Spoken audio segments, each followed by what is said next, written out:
won championship. Who would think that? 50 years old ago, I play guys that are 27 years old. They told me about it. Fairway doesn't know how old they are. Hello, everybody. Thank you very much. Well, this is very exciting. This was one of the greatest moments in the history of U.S. sports. I wouldn't say maybe for other countries they weren't so thrilled, but for U.S. sports. And we have a very exciting team of champions standing behind me. Mr. Attorney, could you read what we're doing right now and get it done? This is H.R. 452, the Miracle on Ice bill. The United States Congress has authorized 3 medals to be struck commemorating the historic victory of the United States men's hockey team in 1980 at the Lake Placid Olympics, where they obviously defeated the Russians or the Soviet Union, in the famous Miracle on Ice hockey game.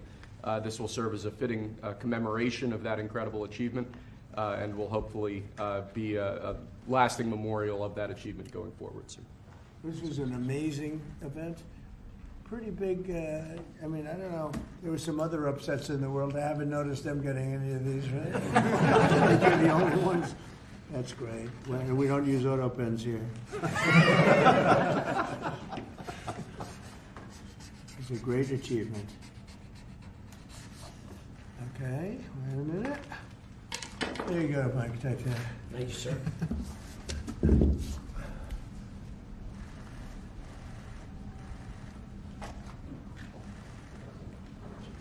So great, right?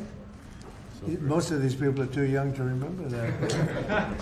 But the real sports fans know it. Thank you very much. It's a great honor to have the media, too.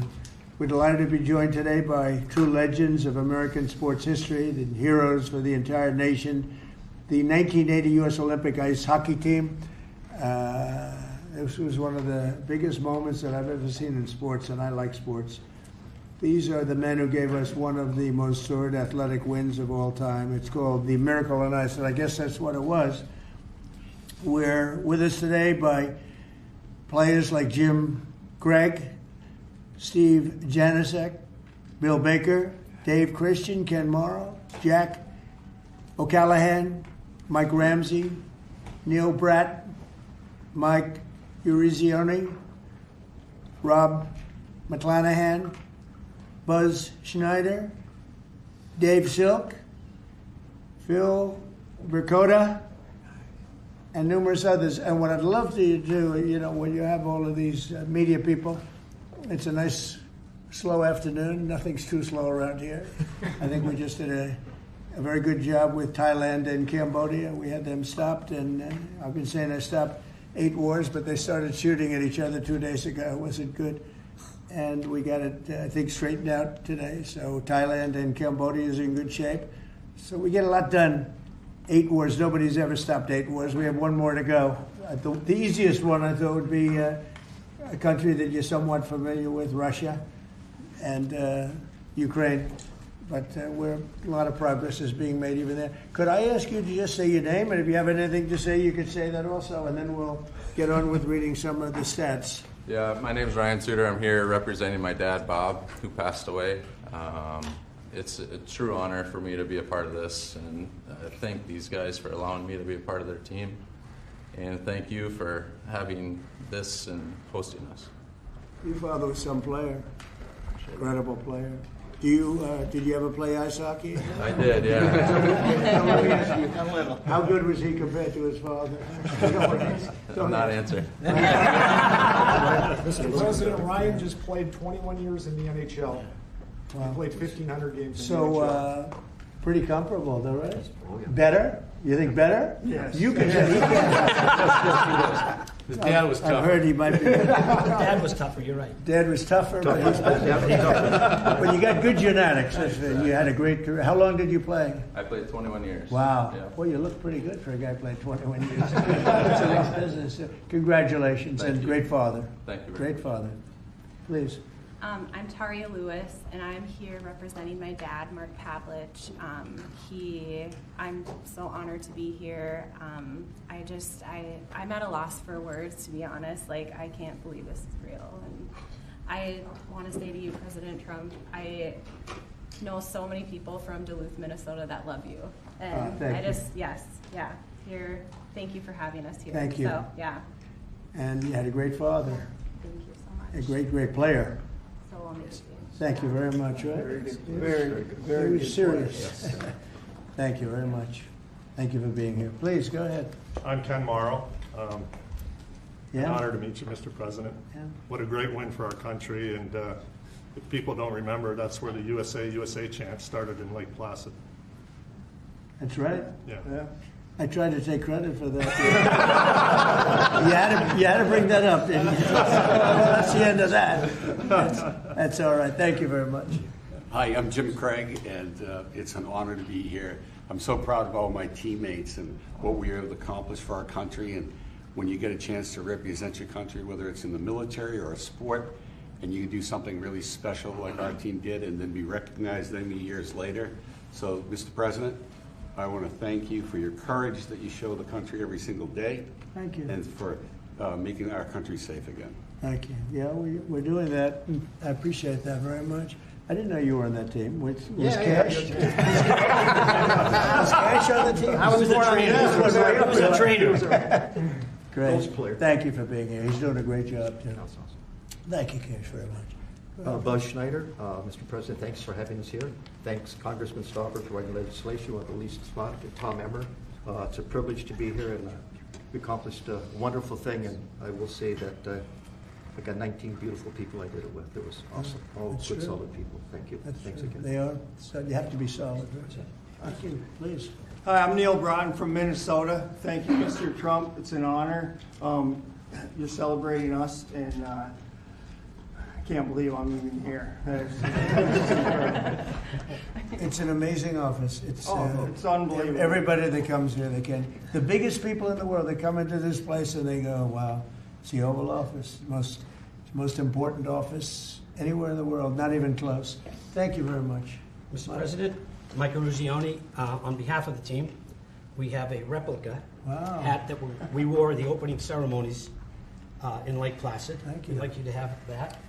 And more importantly, I don't think words can explain how proud we are for what you've done for our team. Thank you. Thank you very much. Let's see, what do I do with that strap? There you go. Now we can take a picture. Yes, you got to take a picture. You remember a certain governor in Massachusetts when they put that helmet on? That was not good. Michael Dukakis. Yep. They put that helmet on. That was the end of his political career. Okay, that's good. But the honor that you bestowed upon our team, something that's incredible. Thank you very much. Thank you. Well, I feel it. Thank you. Mr. President, hello, I'm Jack O'Callahan from Hey, Charlestown, Jack. Mass. Thanks. And grew up on the battlefield of where the Battle of Bunker Hill was fought. And that's where it all started. And thank you so much for having us here. We're a bunch of proud Americans, and we're thrilled to be in your presence, sir. Thank you very much. I'm thrilled to be with you guys. Winners, champions. Mr. President, my name is Dave Silk, and like Jack said, I'm a proud American. Thank you for having us here, and thank you to all that put this on for us. Well, Thank you. I'm honored to be here. Thank you, fellas. It's really nice. Thank you. Mr. President, Bill Baker. I'm from Minnesota. I know that right now that doesn't ring very well.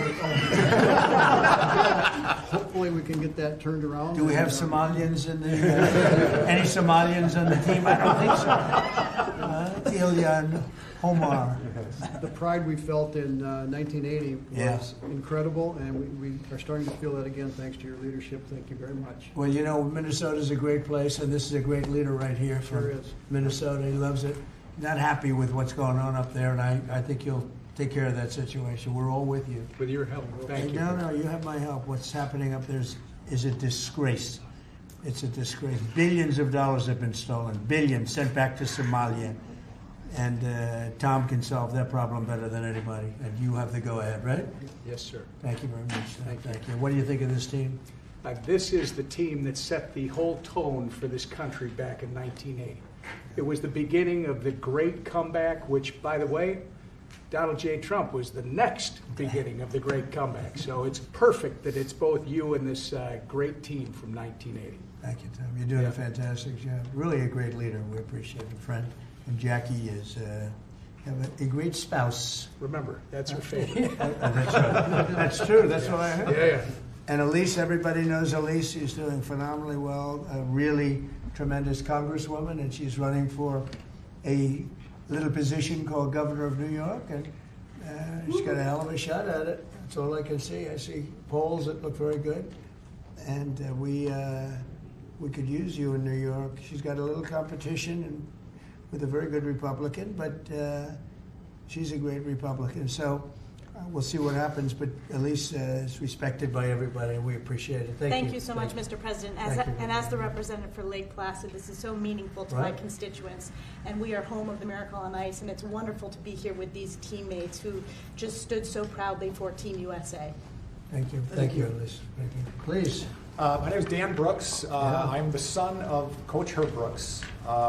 It's an honor to be here, Mr. President. My dad, he believed in the American hockey player. He believed in his country. He loved this team. He loved his country. I wish he was here, but it's an honor for me to represent him. So thank you for having me. Well, your father was a great guy. I knew him a little bit, and he was an amazing coach. What he did was just incredible. He was tough, but fair. He was tough? Was he tough on you? Yeah. I lived with him for 20 years. But good. I was saying, my father was tough too. My father was tough, but good. Yeah. Right? They were good people. Thank you very much. It was an honor to be his son. Thank you very much. Yep. He'd be very proud of you right now. Rob McClanahan from Minnesota. I'm just echoing everybody else's words. It's an honor to be here, and it's an honor to be a teammate of this great team. It's all about we, and we're great teammates. Yeah. That was really a perfect case of it. Yep. That team was a perfect case. Please. I'm honored to be here. I'm representing my brother Mark, who died in 2024. I know he's looking down with a big smile on his face. Great player. Yeah, and I'm sure I am honored, and I know he would be too. Thank you very much. Thank you. Mr. Trump, Dave Christian from Warroad, Minnesota, Hockey Town, USA. Is it still? Is it? It still is. But it's a privilege and an honor to be here with the greatest teammates anyone could have. Thank you very much. Great honor. Great job. Mr. President, Mike Ramsey. I'm also from Minnesota and Minneapolis. It's not Hockey Town, Minnesota. It's an honor to be here with my teammates and you. This is awesome. Thank you. Great to have you. Thank you very much. Mr. President, Steve Janaszak, also from Minnesota, White Bear Lake, Minnesota. It's Right. not as big as it sounds. I backed up Jimmy Craig, and I want to thank all you guys for the job that you did. Pleasure to be a part of this team, and luckiest guy on this team. Yeah. Jimmy Craig was pretty good, right? I know goaltending, and he did an awesome job. Yeah. Pretty good. That's great. Thank you very much. Great honor. Thank you. Wow, I didn't know he had to talk. What do you think, Phil? I'm speechless, of course, but I'm Phil Burkota, originally from Duluth, Minnesota, and certainly, like all the other gentlemen here, we're having a wonderful, wonderful day, and just seeing the history of Washington, D.C., and you know, the invitation and the award is beyond what I can imagine. Well, it's an honor, and so many people from Minnesota. That's something. Good hockey blood, huh? Oh yeah. No, so many people. A lot of the team. Congratulations. And Minnesota's going to be back, right? It better be back. Going to be back. Going to be back. You got a little bad governor up there to keep over for the little problems. But it's going to be back. And unbelievable people in Minnesota. 45 years ago, this tremendous group of collegiate players and amateurs faced overwhelming odds against the Soviet Union in Lake Placid Winter Olympics. They said it was the greatest team ever put together, the Soviet team. They weren't saying that about you, but you were damn good. And they were saying that team was unbeatable. The same month, the USSR's hockey team had crushed our squad. They did an exhibition game of some kind, and it was not pretty, 10-3. And people were not even looking forward to this game, fellas, I hate to tell you. They liked it. That last 10 minutes were not fun. The Soviets had not lost an Olympic Games since 1968, and they were coming off a 4 straight gold record, gold medals. In 64, they won the gold, 68, 72, and 76. Other than that, they weren't that good, right? They were great. And this was supposed to be the best team that they ever had. So it wasn't looking too sharp for our great champions behind me. As one American sports writer put it at the time, the whole world expected the Soviets to win, quote, unless the ice melts. So that wasn't a very good statement. But then it began. Despite the long odds, the Team USA blazed through the group stage, meaning other countries went through them pretty easily, advancing to a long-awaited rematch against the USSR. 3 times we went down by a goal. For most of the game, they were down by a goal 3 times, and then remarkable players put America back on top where we always wanted to be. Buzz Schneider, he scored the opening goal and a slap shot from 50 feet. That's a big slap shot. That's a big. How the hell did that happen? Was there a goal? I thought they had a good goal. They did have a good goalie. The pass came across the ice. I caught him going the other way. It just happened, right? Miracle, they call it. A miracle. Thank you. That's a long one, right? That doesn't. How often does a 50-foot shot go in? Not too much, right? Huh? That one. Well, you have a little extra power. You're strong. You were a strong guy. That's something. That puck was hit. We have a puck here. Does this mean anything, or is this something you just gave me? I gave the FBI hockey pucks to the well, team. that's good. Well, I'll put it here on top of a piece of gold.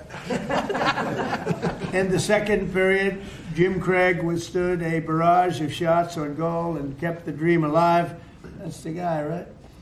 And then after a goal from team captain Mike Eruzione, who's a fantastic guy, and I know him from outside of hockey. We played golf. We were in a golf team together, and we happened to win, Yes, right? we did, sir. We won. Yes, we did. I liked my partner very much. But he put us up 4-3 midway through the third. These fighters held on to the longest 10 minutes of their lives. They call it the longest, most horrendous, scariest 10 minutes. Is that true? Absolutely. Because you couldn't believe that you were there, right? And they're leading by 1, and they got 10 minutes, and just please. Anybody pray? Were you praying? Doing everything. I don't know. Did you have time to pray? I don't think you had a lot of time. You just had to go out and play. They're religious guys, but they didn't have a lot of time to pray. They were out on the ice. But to win one of the greatest comebacks in sports history really was amazing. The observers in the arena noted it was the first time in his life that he heard the chant USA, USA, USA, which I don't like hearing because I tell people that had to do with Trump in 2016, slightly after your big win, but no longer. That's the end of that, right? I can't use that one anymore. But I do remember them doing that exactly. For a long time they were doing that. This team united us and they inspired us. The United States was like brought to a level of sports that they've never seen. And they brought us Olympic glory that we celebrate to this day. Nobody thought it was possible. It really shows that, anything's possible. Nobody thought that one was possible. But I want to congratulate you all. And now I'd like to invite Mike to say a few words. And then Congressman Stauber, who introduced. And then we're going to speak from a couple of other people. And I have to tell you, our leader, I have to say that Emmer is a very special leader. And I want you to maybe wrap it up and say something on behalf of your great state in particular, the country, but your great state in particular, okay? Thanks. So let's go, Mike. Just again, Mr. President, to reiterate what we've all talked about, this is an absolute incredible honor. I've said this before. When you put a USA jersey on, you're playing for your country. You're not playing for your state, your town, or your city. And what an honor it was for us to put that jersey on and accomplish what we accomplished. I've always said the gold medal is something that's incredible, but this is the frosting on the cake. To receive an award like this, an honor like this, maybe this is it, guys. I don't think there's anything else we can get. There's nothing else. This is just incredible. There's nothing else. No, this is it, and thank you for making this happen. Great. Thank you, Mike. Thank you. Pete? Yeah, right. Mr. President, thank you for signing this piece of legislation. I first want to say on behalf of Congress, I want to thank Lee Stefanik and Tom Emmer for being co-sponsors of this piece of legislation. I also want to thank my staff. Ali Esau in my office did a tremendous job getting this, to be able to pass the House and the Senate. I want to thank my staff. And Mr. President, it was 45 years ago, Friday, February 22nd, 1980, that the game of hockey changed. It was a 5 p.m. game. It was tape delayed. Those of us that were hockey players back then, this was a game changer. We couldn't find that USA jersey anywhere. It was sold out wherever it was. And so I'm very proud to have led this. And I would be remiss if I didn't introduce my younger brother, Rob, who was he was a gold medal coach for the 2018 Women's Olympic Gold Medal team in Pyeongchang. Sure. And Robbie's right over there. Hi, Rob. Nice seeing you. So, Mr. President, I will just say that I'm in awe of these hockey heroes. And as we move forward, they changed the game of hockey. It was a powerful, dominant performance that this country needed. They beat the powerhouse Soviets. And as you know, you're continuing to do that today, and this was a great start of it. And for me, I'm very just privileged and proud to stand with these Olympic heroes that literally changed a nation and gave us the strength that we needed at the time our nation needed it. And to know these men here, they're humble, the humility is through the roof. And I just want to thank you for signing this. This means a lot to me personally, but it means more to the team. When I talked to him this afternoon, as Mike just said, it's the cherry on top of what they did for this country. And thank you for signing it, and I appreciate it. Well, we love it, and he was a really great hockey player too. So let me ask you a question: was your brother in this category of hockey player, or slightly less? You want to answer that? See, he was smart. He was better than I. He was better than me. Robbie was a goaltender in the National Hockey League as well. So wow, that's pretty good. He was Boy, much better than me. That's a lot of good genetics in this whole thing. But you were a hell of a player too. Thank you, Mr. President. Thank you, Pete. So we're gonna one more. President, we would like to do one more thing. Oh, sure. Take a photo with our hats off. Yes. Okay, let's go. Fix my hair. From Minnesota, we used to wear hats. Okay. Straighten it out. Take a good one. You have Dan? Let's go, Dan. Get with it. Get with it, Dan. Oh, there we go. Good photography. You got a little off guard.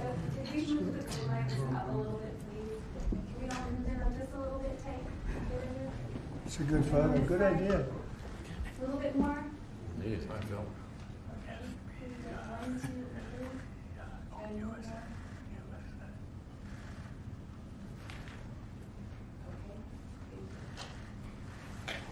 So we're going to finish up with Tom Emmer, and he's been just a fantastic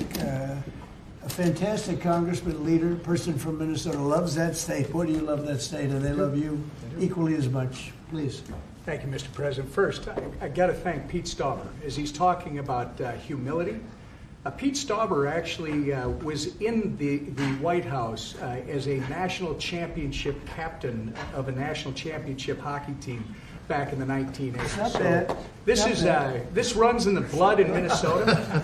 This runs in our blood in Minnesota, but it's not about Minnesota, even though I will point out most of the guys are from Minnesota, but that's not the point. It doesn't matter if it's Massachusetts, Minnesota, Michigan, Wisconsin, wherever players came from back then, they were all Americans. That's what mattered, and they were an inspiration. And you know what it means to my state? It shows us that no matter how bad it gets, there's always a way to succeed if you're willing to try. And I think Mike Eruzione said it earlier. If you think you're going to lose, you're probably not going to win. Right. If you think you're going to compete and you're going to give it everything you've got, these men who are standing here and their colleagues who are not here, God bless them, those who couldn't be here and those who have departed, they reached the ultimate peak. And when they did it, as Pete pointed out, they lifted an entire country out of the ditch and set us off to an amazing several decades that followed. And it's not much unlike the 47th President of the United States. So I think it's entirely appropriate that you're doing this for these men. You're really doing it for the country. And God bless you, because Minnesota, I think, is going to experience a comeback because of Oh, you. they're going to do it. Minnesota's going to come back. No, I'm so impressed that so many of these champions come from Minnesota. It's amazing. It's a great place. Thank you very much. We engineered them. Well, the best players are from Massachusetts. I think It starts again.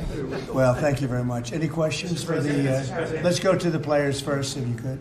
Thank you, Mr. President. First of all, it's a great honor to be in the room with all of you.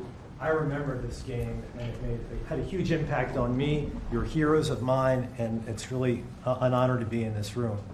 Mike Eruzione, I have to ask you a question. What did it mean? I realize it was the semifinal game, but what did it mean to you at the time to beat the Soviets, to beat the Soviet Union? Well, at the time, it gave us an opportunity to play for a gold medal. People always talk about the Soviet game, and I know how important the Soviet game was from a political standpoint. We didn't know it at the time, we knew it after. But if we don't beat Finland, we're not having this conversation today. We're not here. As great as the Soviet victory was, and it was an incredible victory, but if we lose to Finland, it would have been, God, if you only could have beat Finland. What was the score? 4-2. We were losing 2-1 going into the third period. That would have been a downer. So can you imagine? We're not having this conversation. That would not have You are not inviting us to the White House. We are not receiving this honor if we don't beat Finland. So I think it speaks volumes of the team and the team that I played on to come back after such a great victory. We were ready to play Finland on Sunday. And I think, again, that's a tribute to the team and the type of players that we had. So years later, 45 years later, we realize how important that victory was against the Soviets. But I think a lot of us take great pride in knowing that we closed the deal by beating Finland. If you didn't win that final game, We're not here. Nobody would. We wouldn't have played You golf. wouldn't be here. We I would wouldn't not have have been invited you. I would have said, "You got to be kidding." Yeah, what happened to Finland? Mike could be driving Uber. It's very funny. A little truth to that. But you did win. What's the lesson for Ukraine from this win from 45 years ago when you defeated Russian team against all odds? Well, it's a very similar situation, isn't it? Let's see what happens. We're working on seeing if we can make a deal right now. We're gonna see. We'll soon know, I guess. We're gonna see a lot of death. Last month, fellas, 25,000 soldiers were killed in Ukraine and Russia. 25,000. Can you imagine that? It's ridiculous. Maybe we should send our team over. If I could, you guys were a team of amateurs. What do you think about the NIL, the deals that are being made with players, and they're hopping around schools? What do you think about it? I'll get your thoughts on it. My thoughts are I don't like it. I don't like the nil. I don't like the portal. But that's the state of college sports today, and we have no control over that. I don't like it, and a lot of people that I've spoke to don't like it either. But we have no say in it. Well, I think we maybe do have a say. I think that it's a disaster for college sports. I think it's a disaster for the Olympics because, we're losing a lot of teams. The colleges are cutting a lot of they would call them sort of the lesser sports, and they're losing them like at numbers nobody can believe. And they were really training grounds, beautiful training grounds, hard-working, wonderful young people. They were training grounds for the Olympics. And a lot of these sports that were training so well would win gold medals because of it. Those sports don't exist because they're putting all their money into football. And, by the way, they're putting too much money into football because colleges don't make, even the most successful universities don't make that much money. And you can't pay a quarterback $14 million to come out of high school. They don't even know he's going to be a very good player. I mean, they've tried a couple of times. $14 and $12 million. And a couple of deals like that, and the most successful colleges are losing money. And I think the NIL is a disaster for sports. It's horrible for the Olympics. And I think it's actually horrible for the players. And you're losing all of these great sports. They're not college football. Even basketball is being affected. Basketball second. But even basketball is being affected. They're putting all of their money in, and I know something about it. They will not be able to stop. You're going to have a college president. I'm telling you, sir, we give a guard $7 million, we're going to win the national championship, and they'll give them $7 and they won't win it. And even if they do win it, colleges cannot afford to be paying the kind of salaries that you're hearing about. And frankly, if you didn't have a very strong salary cap in sports, and even then, In professional sports, they'd all be out of business, everyone. You're going to have these colleges wipe themselves out. And something ought to be done, and I'm willing to put the federal government behind it. But if it's not done fast, you're going to wipe out colleges. They're going to get wiped out, including ones that do well in football. They can't pay $12 million, $14 million, $10 million, $6 million for players. They won't be able to stop. There'll always be that one player. If they only have that player, they're going to win the national championship. And they'll have 100 colleges thinking the same thing. Colleges cannot afford to play this game. And it's a very bad thing that's happening. Mr. President, you talked about the Soviet Union, and I also want to ask about another country that you're targeting, which of course is Venezuela. Do you intend on seizing more oil assets from Venezuela and other takers? I wouldn't tell you that. I mean, it wouldn't be very smart for me to tell you that. You know, we're supposed to be a little bit secretive. You're a very big-time reporter, and I don't think I want to tell a big-time reporter or a small-time reporter that. But we are knocking out drugs at levels that nobody's ever seen before. We knocked out 96% of the drugs coming in by water, and nobody can figure out who the 4%. I wouldn't want to be the 4% either, but 96% of the drugs coming in by water. Every one of those boats you see get shot down, you just saved 25,000 American lives. But we knocked out 96% of the drugs coming in by water. And now we're starting by land, and by land is a lot easier. And that's going to start happening. And we're not going to have people destroying our youth, destroying our families. Forget about youth, everybody. You ever see a family with the fentanyl or cocaine? Colombia has at least 3 cocaine factories. That's a different country. We're not happy about it, but we're stopping it. And we've stopped it now on water. You don't even find boats on water. You don't even see fishing boats on water. You want to go fishing in that area? Does anybody want to go fishing in that area? I don't think so. So I just want to say this. We have now a strong border. A year and a half ago, we had millions of people pouring through. Now we have nobody coming in through our border. And we have a strong country. We have a country that's respected, and we're going to keep it that way. And we're not going to let people kill 300,000 people a year with drugs. Mr. President, can I just ask you one more follow-up question, Mr. President? The fraud that you've been pointing out, talking about in Minnesota specifically, there have been some reports resurfacing and circulating, even by your own administration, alleging Ilhan Omar's marriage to her brother. And this would be a fraudulent situation. If there, in fact, is found to be fraud in a situation like that, would you like to see her denaturalized or others who have similarly committed fraud? Well, I think she's very bad for our country. All she does is complain, complain, complain. She comes out of a country where they have no government, they have no military, they have no police, they got no nothing. They don't have a country. And they run around killing each other. And then she comes over here. She tells the United States of America how it should be run. We don't want to hear from her. I don't want to hear from her.